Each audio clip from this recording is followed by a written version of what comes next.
Olá, sejam todos bem-vindos ao 3 da Nave. Eu me chamo Luiz Eduardo e no vídeo de hoje então a gente vai estar começando a entender um pouco mais sobre o IP Tables, tá, na prática. Porém, eu queria compartilhar com vocês. Eu testei domingo, tá? Essa forma de criar o servidor firewall aqui, tá? Com as duas. Na verdade, testei de todas as formas possíveis, tá? Eu tinha começado com dois adaptadores de rede interna. Lembrando que a minha internet aqui está sendo roteada para esse servidor. Porém, esse servidor aqui, ele não. Eu não quis pegar. Beleza? Eu não entendi o porquê. Sendo que, da mesma forma como eu fiz uh, pro servidor de firewall, né? Eu também fiz pro usuário, no caso que está com Linux Mint. E aqui no Linux Mint funciona a internet normal. Só aqui no servidor que não. E lembrando que aqui no usuário, a gente também tem a rede interna, beleza? Ó, só, só no servidor aqui que não funcionou. Então, o que que eu vou fazer, tá? Eu vou deixar esse cara aqui só para vocês terem, lembrarem de que vai existir então o roteador e a internet, o servidor de firewall e o usuário, beleza? Esse esquema é válido, tá? Só não é válido aqui na minha máquina virtual porque eu não sei qual é que deu, tá ligado? Realmente eu não sei o que aconteceu aqui com esse servidorzinho aqui. Normal, ele tinha que pegar a internet normal. Só que eu não sei por que não tá pegando. Eu não sei se é falta drivers por eu estar com CentOS minimal. Talvez seja isso. Talvez falte driver. Eu habilitei todos os módulos responsável. Ele tá aberto, full aberto. A segurança dele. Tá tudo configurado certinho, mas não tá aceitando. Inclusive eu até tentei forçar o. Ele reconheceu o host aqui do roteador internet e não consegui. Beleza? Enfim. Bom, mas o roteador aqui tá funcionando aqui normal aqui, tá? E o que que eu vou fazer então? Eu vou trabalhar apenas com essa máquina virtual aqui, essa VM, e o usuário. Beleza? Porque é o que a gente quer. De fato ver é o firewall, né? Funcionando. Apesar de na vida real, eh, basicamente a gente vai usar o firewall em conjunto aqui com a internet, tá? Normalmente a gente tem o seguinte caso, assim, a gente tem o servidor proxy firewall e aí depois a gente tem as estações de trabalho ou outros servidores, tá? Nesse caso aqui, eh, tinha que funcionar o servidorzinho aqui firewall, só que não funcionou, infelizmente. Mas repetindo então, a gente vai estar trabalhando com o roteador aqui. No meu caso, eu, né? Eu vou estar trabalhando com o roteador e a internet aqui. E eu vou estar trabalhando também em conjunto com o usuário, que possui uma interface gráfica, né? O Linux Mint Cinnamon, ok?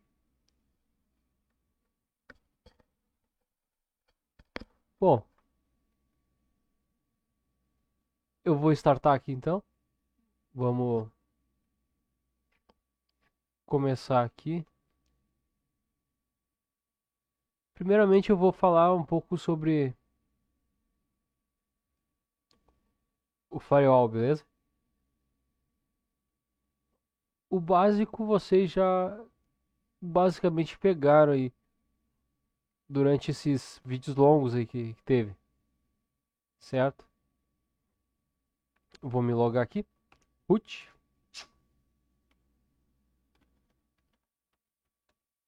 Senha secreta. Beleza. Uma das coisas que eu implementei aqui foi liberar a internet de forma em script, tá? Foi um dos testes também que eu fiz, já que da outra forma não estava dando. Aí eu pensei, bom, eu vou tentar da forma tradicional, que é essa aqui, ó. É quase a mesma coisa do que aquele iptable save, só que ele é um script comum na lata, tá? Com os comandos do iptables inteiro. E então ele se torna isso aqui, ó.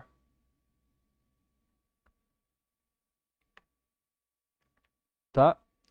O que que isso aqui significa aqui? Né? Só para explicar para vocês aí. Eu vou tá botando tela cheia aqui. Aí. Eu vou aumentar um pouco aqui a visualização. Deixa eu ver aqui. 125. Aí. Agora eu acho que ficou legal. Bom, aqui então a gente tem os comandos, um script em shell script, com os comandos do iptables, tá? Isso aqui é o básico para liberar a internet na rede, ok? O que eu tenho aqui então? A gente começa com o iptables-f. O iptables-f ele limpa a tabela filter, beleza? Eu já vou chegar lá o que é a tabela filter, tá? Só vou explicar o que esse script aqui faz. Bom, iptables-t, o "-t" significa tabela. Então, iptables, tabela, qual tabela? Eu quero a tabela NAT. Então a gente escreve o NAT e o "-f". Vejam vocês que o "-f" aqui ele tá maiúsculo, tá? A sintaxe é essa do iptables. Por que que aqui em cima aqui, ó, iptables-f, eu não botei o "-t", né, para selecionar a tabela NAT, né? Nesse caso, ele está se referenciando aqui como tabela filter. Bom, eu não botei porque o iptables, por padrão, ele já reconhece a tabela filter como um padrão, tá? É um padrão do iptables. Então, ele entende que a gente está falando da tabela filter, já logo de cara, beleza? Que é a tabela mais importante que existe aqui no firewall iptables, beleza? Do CentOS, do CentOS, ok?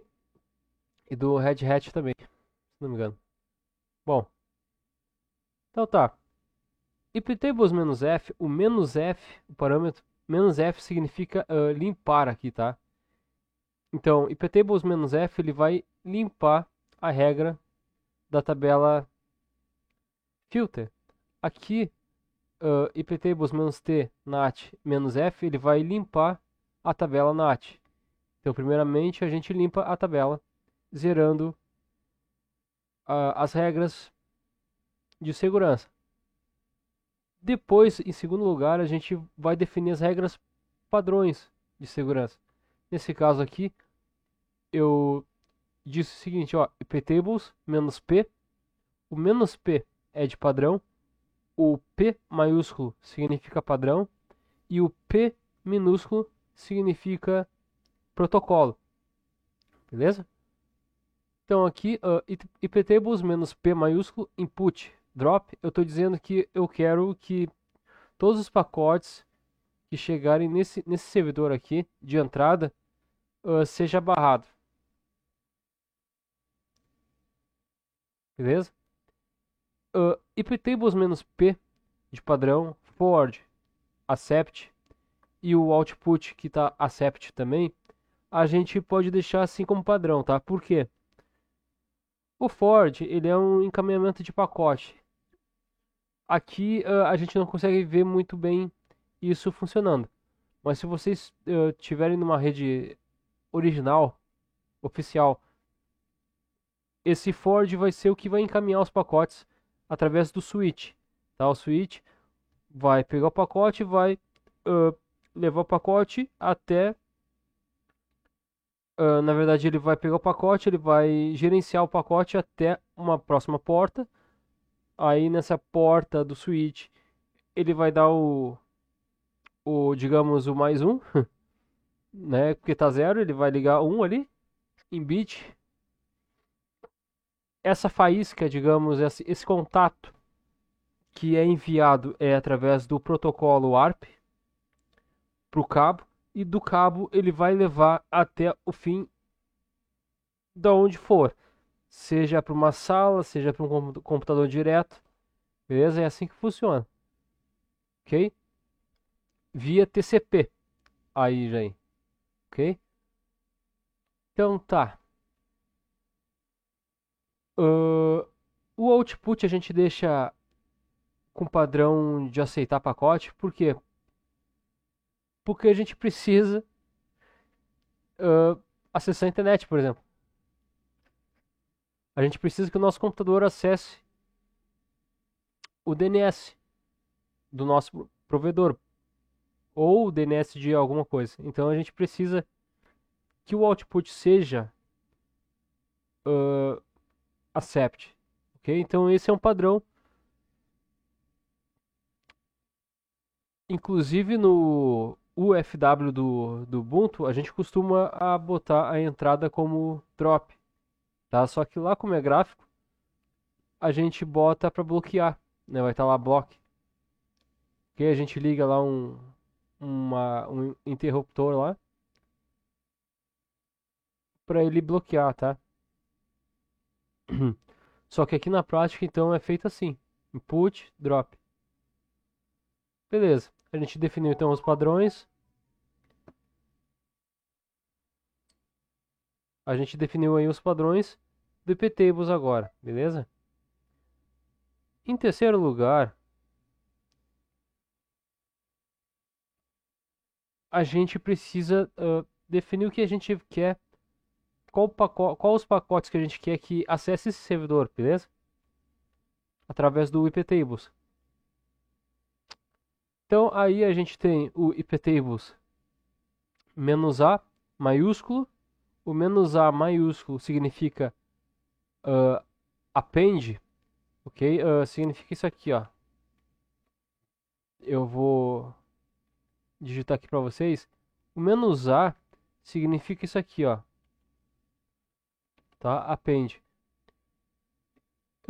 Essa palavra append, ela é de adicionar alguma coisa, beleza? É isso que significa, tá? Adicionar alguma coisa. Ele vai adicionar o quê? Né? iptables "-a" maiúsculo, vou adicionar uma regra de entrada, tá? Input. Aonde "-i" significa que ele vai adicionar uma regra de entrada em todos os pacotes relacionados com o Ethernet, que é a placa de rede, LO.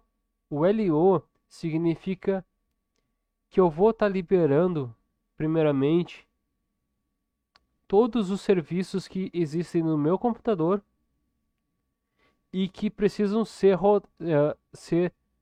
iniciados junto com o meu sistema, tá? E que tenha a ver com o firewall, ok?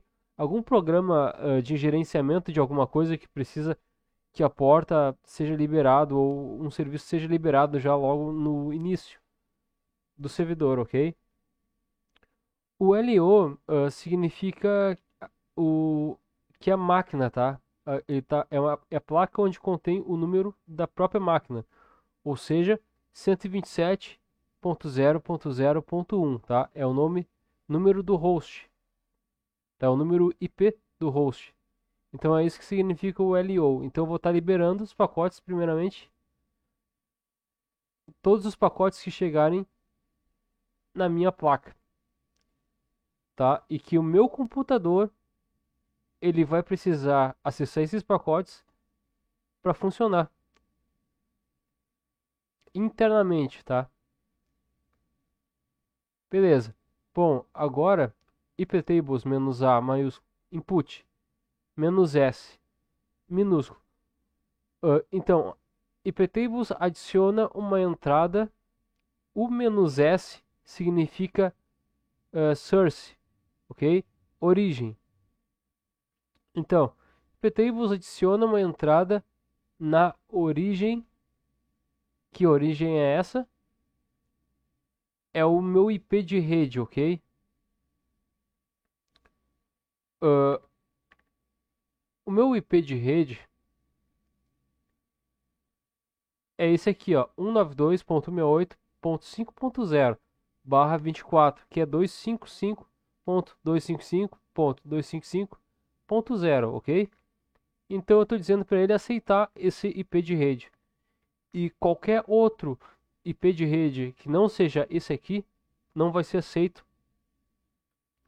Uh, não vai ser aceito se, por exemplo, eu vou lá, vou tentar pingar nessa rede, por exemplo. Daí eu não vou conseguir por quê? Porque eu estou em outra rede. Estando em outra rede já é tipo assim, impossível de se comunicar com a rede 5.0, tá? OK? Só que quando a gente define que a gente vai querer que apenas uma entrada de origem num IP de uma rede ou subrede ou várias redes, né, acesse esse computador, então a gente bota input menos s minúsculo de source, ok?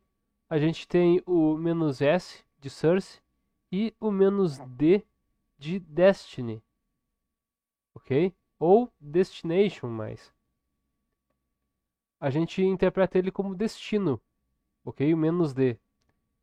Então aqui eu estou dizendo o seguinte, olha, os computadores que estiverem conectados,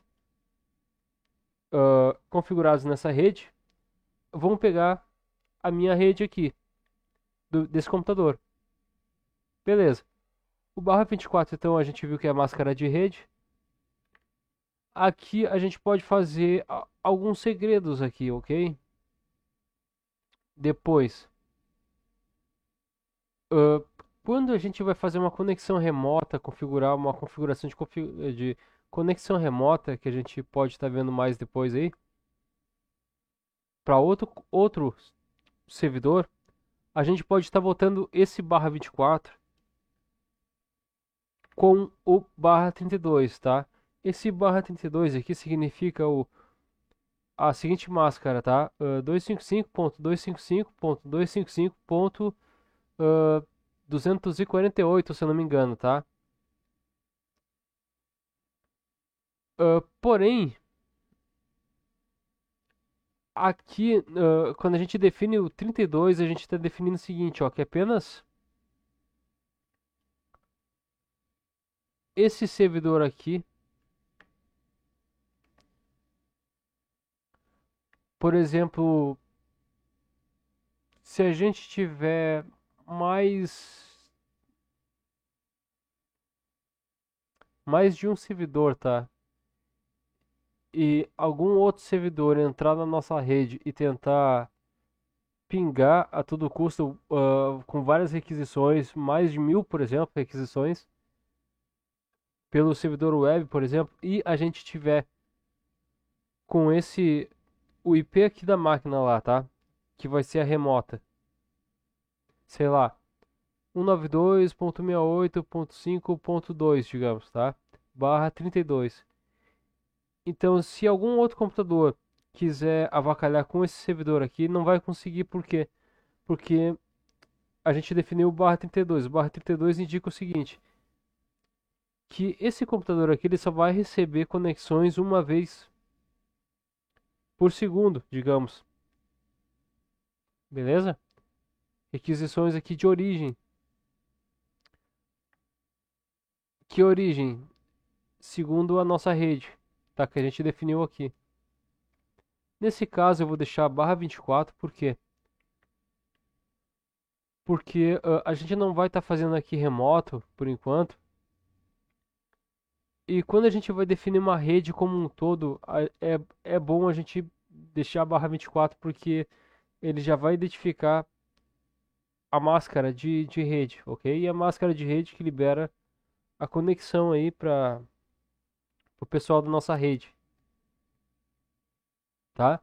Mas todo o resto das configurações aqui que a gente pode estar fazendo lá na tabela NAT, a gente pode botar o barra 32, tá? O IP e a barra 32 para barrar se alguém quiser avacalhar com o nosso servidor,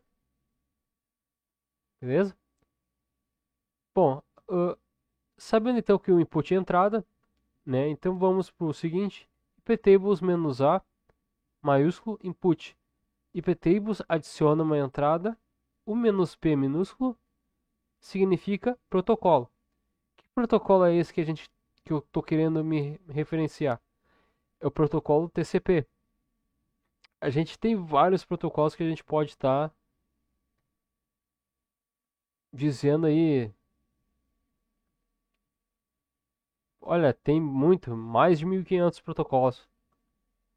Tá, isso só o básico. Não só o básico, mas é o intermediário, digamos, tá? Tem mais de 1.500 o intermediário. O básico da gente aqui a gente vai pegar no máximo do máximo uns 30 protocolos mais ou menos, ou uns 20 e poucos protocolos básicos que é importante que a gente saiba numa rede, ok? Ou se a gente não souber, a gente vai passar por eles de qualquer forma. E a gente vai ter que estudar bastante sobre os protocolos e como eles funcionam dentro da nossa rede, ok? É bem interessante essa parte, porque tu fica parecendo meio que um hacker, assim, é meio louco. Enfim. Bom, então, iptables-a input, na iptables adiciona uma entrada, "-p" é protocolo, quando P é minúsculo, então é protocolo, tá? "-p", que protocolo é esse? TCP. "-deport", o "-deport" significa o seguinte, ó. Quando a gente vai se conectar em alguma rede, em alguma porta, a gente usa o "-d", beleza? Agora, quando alguém lá de fora vai conectar no teu computador, então a gente usa o "-s" port, tá? De origem, ok? Nesse caso aqui eu estou dizendo, olha, libera a porta 80 e encaminha o tráfego da porta 80, que é a internet, por favor, libera para nossa rede. Que rede é essa? É a rede 5.0, que está definida na placa EMP 0S8, ok? Ah, e como é que eu sei disso? Porque a gente está dizendo exatamente isso, ó. Libera todo o tráfego da porta 80. A porta 80 significa internet, ok? A 80 e 443 elas são portas padrões do Linux e de qualquer sistema operacional, tá? De qualquer sistema NAT de internet que exista. Então é a 80 para não seguro e 443 para não para seguro, né? "-i" significa interface. Interface significa também Ethernet. E a Ethernet também significa placa de rede. Ou seja, na verdade isso aqui significa várias coisas, né, meu? Pode ser interface ou eFace, tá? Também pode ser eFace, ok? Vai ter esses dois tipos vai ter o interface e vai ter o eFace, ok? E eFace significa placa de rede. A placa de rede pode ser de internet ou de rede local. Nesse caso aqui, EMP 0S8 representa esse IP 192.68.5.0/24, ok? Que é a nossa rede local. O exemplo disso é o nosso querido aqui usuário, né, PC usuário, que está com Linux Mint. Por que ele vai ter internet? Porque ele está conectado na rede 5.0 ali, ok? Com qual IP? 5.5, né? 192.68.5.5. Se ele está na mesma faixa de IP do que o nosso servidor, certo? Então, ele vai receber todo o tráfego 80 que chega na porta 80 aqui do servidor através da placa de rede NAT, que a gente configurou também. Só que eu vou estar liberando esse tráfego da porta 80, ou seja, vou estar liberando a internet que chega na placa NAT para a placa EMP 0S8, que tem o IP de rede configurado 192.68.5.0/24. E eu estou dizendo para aceitar os pacotes que vêm ou que os computadores dessa rede fazem requisição nessa porta 80 e a gente está liberando então a internet para esses computadores, tá? Que estão querendo acessar o destino na porta 80, que significa internet. Eu estou repetindo isso porque assim vocês vão gravar na mente, ok? Bom, a parte aqui de baixo aqui é igual, é idêntica. Só que tem um elemento novo aqui, né? Dois elementos novos, que é o UDP e a porta 123. Beleza? Aqui no CentOS, quando a gente configura um servidor de horas que fica em São Paulo, diga-se de passagem, pelo site ntp.org,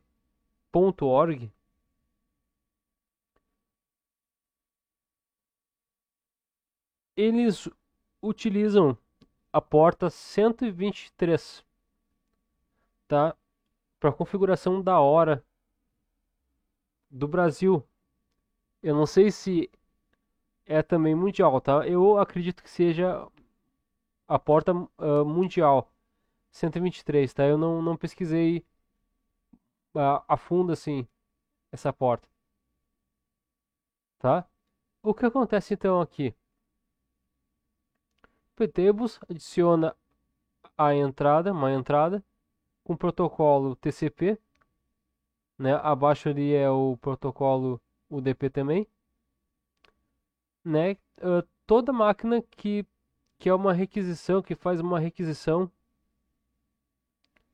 de horário. O horário que ele está falando aqui,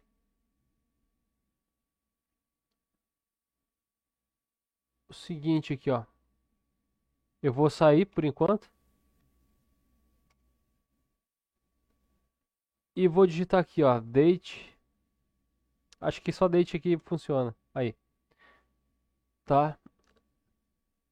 O horário no qual ele está falando é o seguinte, é o horário de Brasília, tá? Basicamente o horário de São Paulo também. Mas normalmente ele pega o horário de São Paulo ali, que fica tudo ali na função. Aí já reconhece com o fuso horário aqui do nosso sistema e aí já fica aparente ali. Bom, ele vai pegar essa porta e vai liberar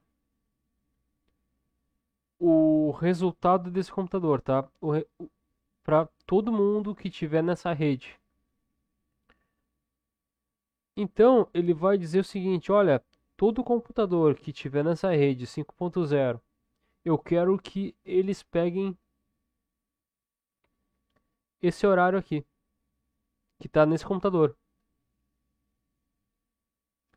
Nesse momento aqui está 20 horas, 18 minutos e 18 segundos. Beleza? É isso que o servidor de horas faz. Ele disponibiliza essa hora para o nosso servidor. Nosso servidor fica com essa. A gente configura o DNS para ele pegar a hora certinho. E essa porta 123, então, ela diz que qualquer computador que se conectar nessa minha rede não significa que ele vá pegar esse horário certo, tá? Porque tem outras questões aí no meio, tá? E uma delas é sincronização com esse servidor aqui, tá? É uma das coisas importantes também. Mas enfim. Então ele está dizendo que ele vai liberar então toda requisição que se destina à porta 123, ok? Se um computador na rede liga o computador, assim que ele entra no sistema, ele vai identificar a hora do sistema. Ele também vai identificar o adaptador de rede, se tem conexão de rede. Quando ele verifica essa conexão de rede, automaticamente ele recebe a informação das horas através desse servidor aqui que está liberando essa conexão, ok? Na maioria das vezes, os computadores das estações eles atualizam sozinho, tá? Sozinho, assim que ligam na rede, por quê? Porque eles estão em sincronia com o servidor de horas que está sendo liberado pelo firewall, ok? Veja só a importância de ter um servidor de horas, tá? Quando se trata de servidor, claro. Beleza. Bom, aqui embaixo então a gente tem uh, um novo carinha aqui chamado "-m". O "-m" aqui ele representa a máquina, digamos, tá? Uh,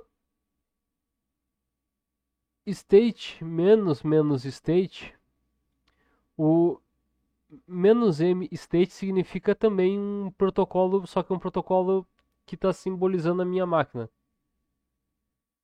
basicamente. O related e o established, ele, ele, ele passa a dizer o seguinte: quando o computador entrar na nossa rede e eles tiverem o mesmo IP de rede, digamos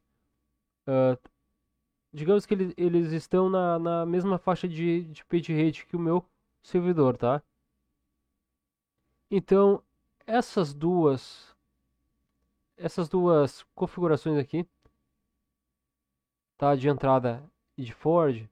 O forward, vocês se lembram que significa encaminhamento de pacote, tá? O input mais o forward, eles vão se responsabilizar por fazer uma compatibilidade com qualquer computador que esteja na mesma faixa de rede que o meu servidor. Tá? Isso aí resulta no seguinte: ele facilita a comunicação dos pacotes com os computadores da rede, ok? Apenas isso. Embaixo aqui agora, iptables-t nat, né? iptables, escolhe então, eu vou escolher a tabela nat-t, nat, menos A maiúsculo significa então, adiciona nessa tabela nat. O que eu vou adicionar nessa tabela nat? Né, a regra. Post routing. Esse post routing aqui, dessa linha 16, significa o quê? Eu vou tá voltando aqui pro scriptzinho aqui, ó. Acho que aqui vai ficar melhor aqui, ó.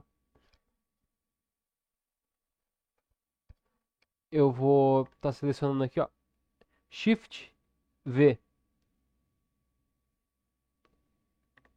Enfim, ó, esse post route aqui, ó, onde eu estou passando aqui com o cursor, significa que eu quero fazer com que meus dados de internet do meu computador, eu quero fazer com que eles, como eu posso dizer, eu quero fazer com que eles saem desse computador, uh, eu quero fazer com que eles sejam enviados a partir desse computador, a partir de uma determinada placa de rede. Quando o assunto é post routing, normalmente a gente associa à internet, tá? É alguma coisa relacionada à internet do nosso servidor, ok? Nesse caso aqui, a gente está dizendo o seguinte: olha, adiciona uma regra post routing, ou seja, adicione uma regra que libere a conexão de internet. Basicamente seria isso, tá? Post routing, routing é de roteamento, tá? Post é de envio. Então eu vou rotear os pacotes. Eu vou criar uma rota para os pacotes de internet, tá? Internet vocês podem associar o NAT, tá? NAT internet. NAT internet.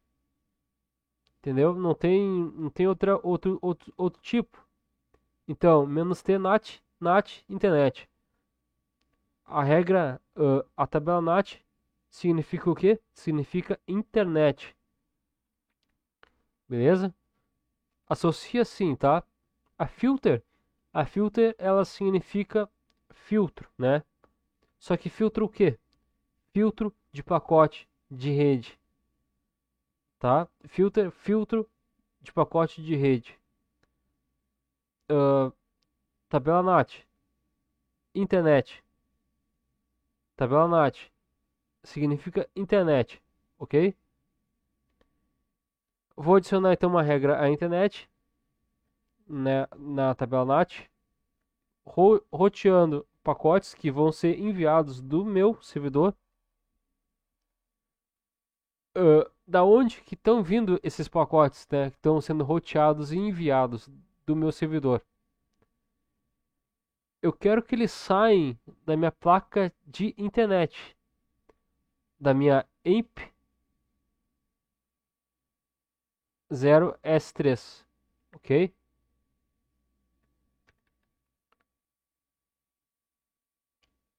Voltando aqui então, toda vez que eu quero, toda vez que eu quiser,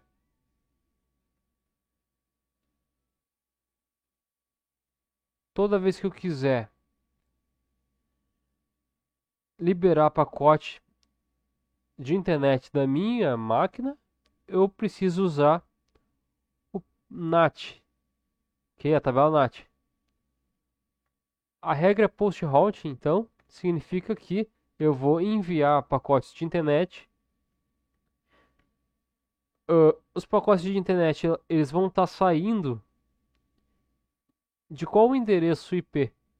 A gente aqui pode botar o endereço IP, a gente pode estar botando também a porta específica, a gente pode estar botando a eFace específica também, ou a entrada específica. Nesse caso aqui a gente vai estar dizendo o seguinte: o post routing ele significa que ele está sendo enviado e que ele está saindo de alguma placa de rede. Nesse caso aqui, a gente está dizendo que ele está saindo da placa de internet, tá? A placa de rede de internet significa, ela está com o nome de EMP0S3, tá? Beleza, ela vai sair a partir então dessa placa, ela vai ser enviada nessa rede, uh, nessa placa de rede, para o meu servidor, meu próprio servidor. O que eu quero que esses pacotes de internet façam quando eles saírem uh, dessa minha placa de internet, né? Eu quero que eles sejam mascarados. É por isso que aqui é chamado de masquerade. Quando a gente diz que a gente quer que esses pacotes sejam mascarados, eles vão se tornar pacotes que vão ser encaminhados também para a rede que contém a máscara 255.255.255.0. Tá? Na prática é isso. Significa o masquerade. Então, por tabela, todos os computadores que tiverem na mesma faixa de rede do meu servidor vão pegar a internet. Beleza? Porém, aqui é uma regra de saída. Tá? A gente precisa, além da regra de saída e do mascaramento, liberar o roteamento que vai possibilitar essa regra post-routing de funcionar, tá? Vai possibilitar o funcionamento correto dessa regra aqui, post-routing, que é essa flagzinha aqui, tá?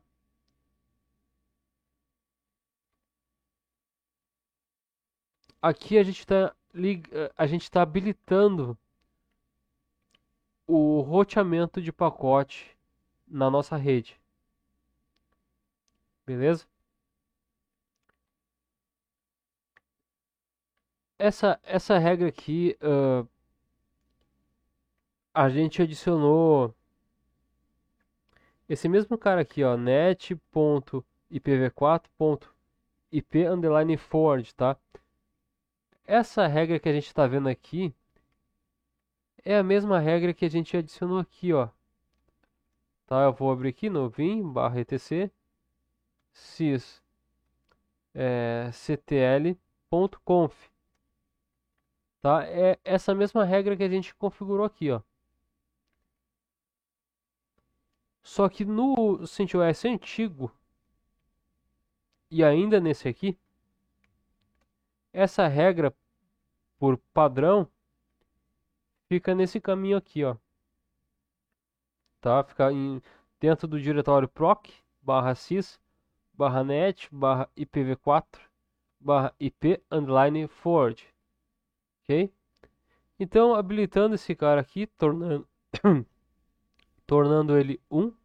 Ah, e detalhe, tá? Para habilitar esse forward dessa forma aqui, digamos, eu quero ir nesse caminho, eu quero abrir ele com o Vim e editar esse cara aqui, tá? A gente não consegue editar ele na mão, tá?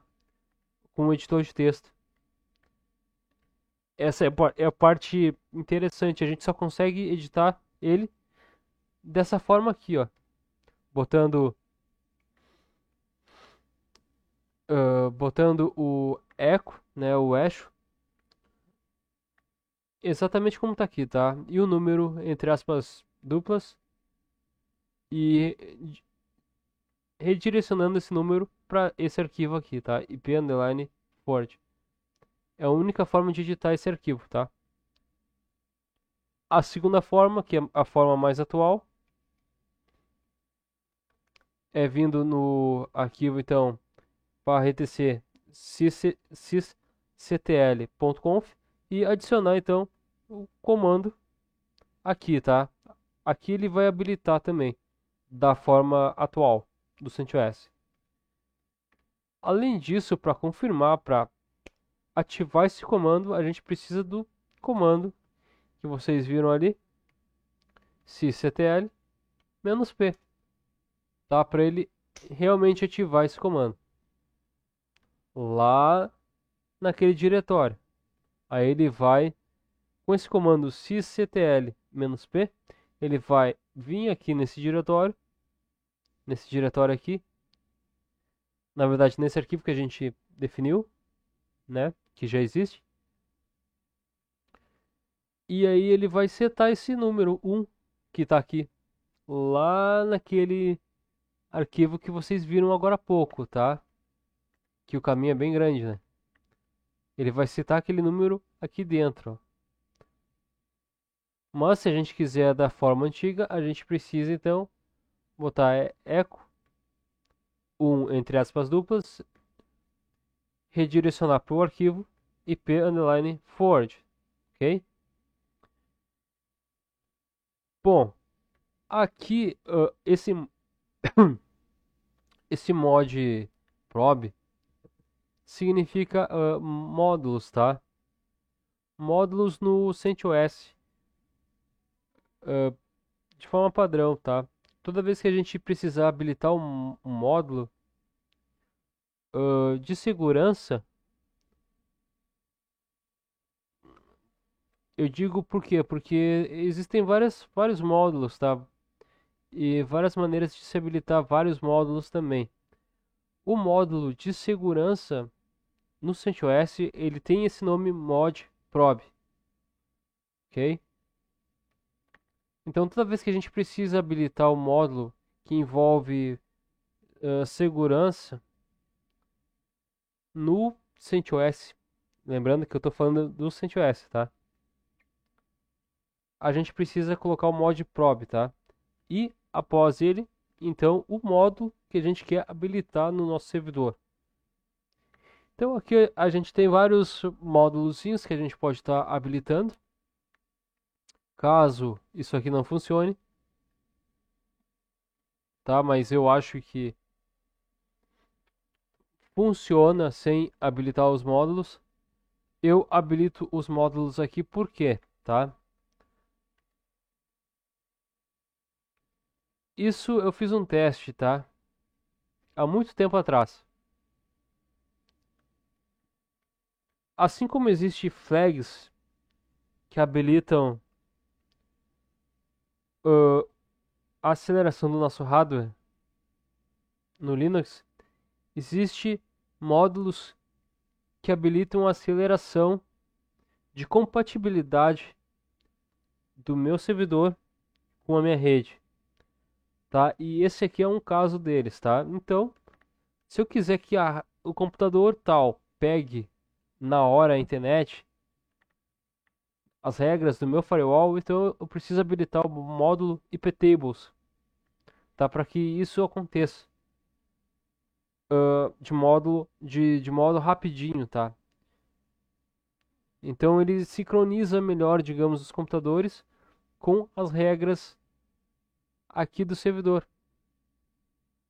habilitando alguns módulos, tá? Nesse caso aqui, eu estou habilitando só módulos aqui de pacotes, que vão mexer com pacotes aqui, de internet, com rede de internet, tá? Com tabela NAT, né? Esse PPTP aqui significa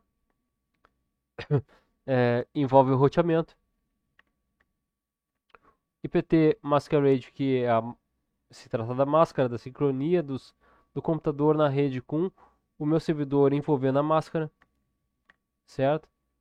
IPTable underline NAT, então significa que eu vou ter uma compatibilidade com uh, a regra de segurança NAT, ou seja, com a internet, eu vou ter essa compatibilidade. E que é para o meu computador que na rede que eu vou lá, vou chegar, vou botar o mesmo IP, é para ele pegar logo de cara quando a gente inicia, tá? Para que a gente não precise desligar a placa de rede e ligar novamente para aí sim ele pegar a tal da internet, tá? A tal da rede também. Então é para isso que eu costumo habilitar nessas regras aqui os módulos, tá? Do firewall aqui, do IPtables, envolvendo a conexão de rede. Isso aqui é feito apenas uma vez, tá? Apenas nesse servidor aqui de firewall, ok? Bom, uh, com isso aí, então eu vou ficando por aqui. Espero que vocês tenham gostado, foi bastante informação, tá? Mas eu precisava dessa introdução para vocês saberem mais ou menos como foi feito esse script, ok? No próximo vídeo, então, eu vou estar explicando mais sobre o input, o for e o output da tabela filter, que é tipo, é a prioridade aqui, nossa, tá? Como administrador, tá? A gente precisa pelo menos conhecer a tabela filter de core salteado, saber o que a capacidade dela, para evitar algumas coisas, tá? Então, é isso aí. E no próximo vídeo também eu vou estar usando também regras envolvendo também o nosso computador do usuário, né?